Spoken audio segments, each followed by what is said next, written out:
9 నెలలు కూటమి ప్రభుత్వం అధికారంలోకి వచ్చి ఈ 9 నెలల కాలంలో సూపర్ 6 లేదు, 7 లేదు, ఏం లేదు.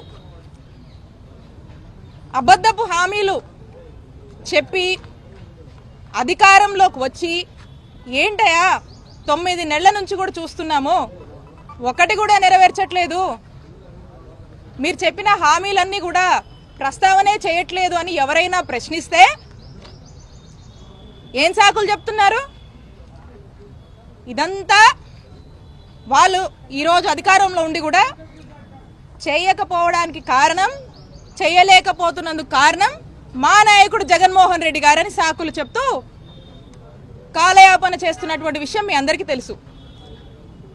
అలాగే ఇది ఏంటి అని ప్రశ్నిస్తే ఏ విధంగా అక్రమ కేసులు కట్టి అక్రమ అరెస్టులు చేసి ఏ విధంగా జైలు పాలు చేస్తున్నారో మనం చూస్తున్నాం.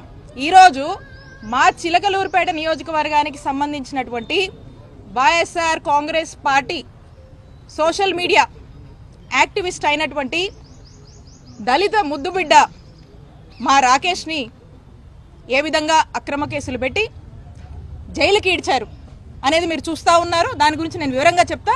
రాకేష్ని వారి కుటుంబ సభ్యులతో పాటు మా నియోజకవర్గ సభ్యులందరూ కూడా ఈ రోజున పరామర్శించడానికి రావడం జరిగింది. రాకేష్కి ధైర్యం కూడా చెప్పడం జరిగింది. ఒక్కసారి మనం ఏ విధంగా కూటమి ప్రభుత్వం వచ్చాక చక్కటి అందమైన కట్టుకథల్ని ఏ విధంగా అల్లి అక్రమ కేసులు పెట్టి జైళ్ల పాలు చేస్తున్నారని చూస్తే ఈ రాష్ట్రంలోనే ఈ రాకేష్ అరెస్ట్ కానీ రాకేష్ని జైల్లో పెట్టడం అనేది ఒక కేస్ స్టడీ అనేది మనం చూడొచ్చు. నేను అడుగుతా ఉన్నా పోలీసుల్ని, ఈ కేసు కట్టినటువంటి సిఐని, ఇదంతా నిజమా? ఇదంతా నిజమా అని నేను సిఐని అడుగుతా ఉన్నాను. అంటే ఈ మధ్యకాలం మనం చూస్తూ ఉన్నాము ఏమనంటే BNS 111 సెక్షన్ ఆర్గనైజ్డ్ క్రైమ్ కింద సోషల్ మీడియా వాళ్ళ మీద కేసులు పెడితే కోర్టు వీళ్ళ మీద చివాట్లు పెడుతుంది వీళ్ళకి. అందుకని ఇక ఇదైతే కోర్టు ఒప్పుకోవట్లేదు కాబట్టి బెయిలబుల్ సెక్షన్స్ అయితే పెడితే కష్టము, నాన్ బెయిలబుల్ సెక్షన్స్ పెట్టాలని 308 కట్టాడు ఈ సిఐ. ఈ 308 అంటే ఏంటంటే ఎక్స్టార్షన్ సంబంధించి, అంటే డీప్గా థ్రెటన్ చేసి భయప్రాంతులకు గురి చేసి అని చెప్పి దాదాపుగా హత్య యత్నం చేశాడన్నట్టుగా ఇదైతే నాన్ బెయిలబుల్. ఈ సెక్షన్లు పెడితే రాకేష్ని ఫిక్స్ చేయొచ్చు అనేటువంటి ఒక ఉద్దేశంతో ఈ సెక్షన్లు పెట్టడానికి అల్లినటువంటి అందమైన కట్టుకథ ఇది. అయితే దీంట్లో వాస్తవాలు చూస్తే, వాస్తవాలకు మనం కనుక వెళ్తే 9 గంటలకి కళామందిర్ సెంటర్ చిలుకలూరుపేటలో ఇది జరిగింది అని చెప్పి ఈ కట్టుకథ అల్లారు. దీనికి సాక్షాత్తం ఆధారాలు ఉన్నాయి. ఏమనంటే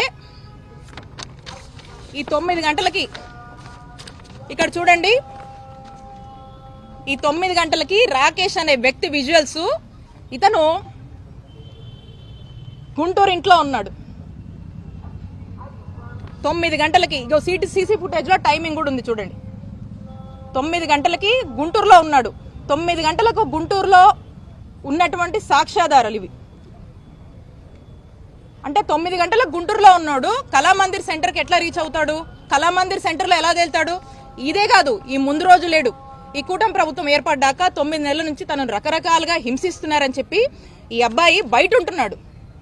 అక్రమ కేసులు పెట్టే విషయంలో కూటమి ప్రభుత్వం యొక్క పిచ్చి పరాకాష్ఠకు చేరిందని ఈ రాకేష్ యొక్క కేసే, ఈ కేస్ స్టడీయే మనకు ఎవిడెంట్గా ఒక ఐ ఓపెనింగ్ గా కనిపిస్తుంది. అక్రమ కేసులు ఏ విధంగా కూటమి ప్రభుత్వం వాళ్ళు కడుతున్నారు, వైఎస్ఆర్ కాంగ్రెస్ పార్టీ వాళ్ళని హింసిస్తున్నారు, జైళ్ల పాలు చేస్తున్నారని. ఖచ్చితంగా దీని మీద పెద్ద ఎత్తున న్యాయ పోరాటం చేస్తాము.